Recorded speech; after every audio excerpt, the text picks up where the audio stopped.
Hello everyone! Kamusta kayo? Kwentuhan tayo! Ito yung araw na dumating kami sa Poland. From Warsaw Airport, sinundo kami ng father ni Michał. So from Warsaw Airport to Sergisko Kamienia, which is town of Michał, it takes 1.5 hours. Hindi ko na nga nakuhaan yung biyahe namin. Paano kasi nakatulog na ako sa sobrang pagod at antok ko. Pagdating namin sa bahay, sinalubong kami ng mother ni Michał. Yakap-yakap ever, beso-beso, ganun sila mag-welcome. Alam niyo ba guys, na napakabait ng parents ni Michał. Kaya naman no doubt kung bakit mabait din itong si Michał.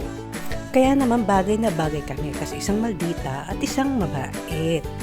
Nga pala nakalimutan ko sabihin, dumating kami sa bahay ng 10:30. Pagdating ng hapon, bisi-bisihan na sila ng konti. Kasi darating yung ninang ni Michał. Usually, pag summer, nagba-barbecue sila. Especially pag may darating na bisita. Kung sa atin, ang summer ay swimming, sa kanila, ang summer ay barbecue. Pagdating ng winter, wala na silang barbecue. Kaya summer lang yung time nila at yung chance nila para makapag-barbecue. At habang sila ay busy, naman ay busy din sa pag-iikot dyan sa garden nila. Simple lang yung bahay nila, hindi magarbo, hindi rin kalakihan. Pero yung garden, ang lawak-lawak at ang ganda-ganda. So greeny and so refreshing. Talaga namang marerelax ka talaga dito. Dalawa lang sila nakatira dito, ang nanay at tatay ni Michał, pati ang nag-iisa nilang pet na si Sonia. Bukod sa mga bulaklak na namumukadkad sa kanilang hardin, meron din silang iba't ibang tanim na mga gulay. Guys, kumpleto ang pangpansit!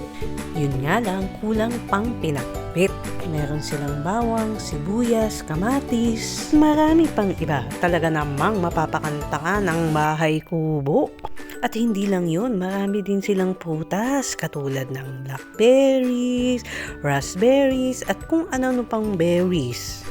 Hindi lang yun, meron pa silang puno ng mansanas. Alam ko ba guys, habang binabagtas namin ang highway mula airport hanggang sa bahay nila, ay kabilaan ang farm ng mansanas.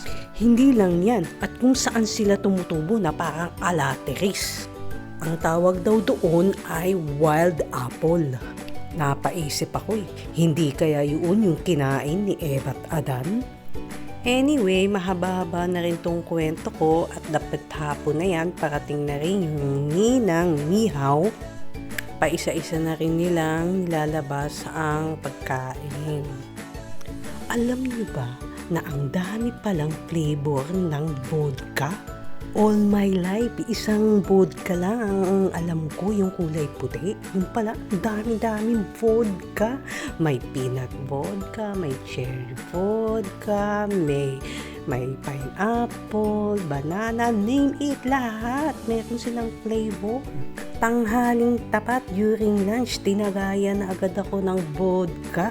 Ganun sila karaming vodka dito sa bahay nila. Hindi sila mawawala ng stock ng vodka. Araw-araw tinatagayan ako ng vodka. Pati tiramisu flavor na vodka, tinira ko. Ang sarap! Grabe! At ito na nga, pinakahihintay ko. Kainan na! Alam mo guys, mahilig sila sa mga fermented food.